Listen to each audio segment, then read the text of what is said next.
So, meaning to say, kaya naman pala natin ng mga Pilipino na gumawa ng project na kikita sila at the same time, may napapakinabangan yung mga taxpayer ng Pilipinas. We're using this for service road, recreation area, and even concert. Hindi na kami talo doon.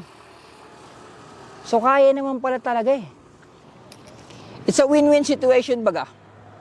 Don't get me wrong. Don't get me wrong guys Hindi ako nagmamagaling na napaka-perfect nitong Cagayan de Oro project na to. Hindi ko alam kung anong nangyayari sa likod nito Pero gaya ng sinabi ko, sa point of view ng isang ordinaryong mamayang Pilipinong kagaya ko, at least may napapakinabangan kami. And pwede naman yung ganun Gawin mo lang siguro yung tama. So, ang mensahe ko sa gobyerno, kayo naman pong nakaupo, subukan nyo namang tumayo. At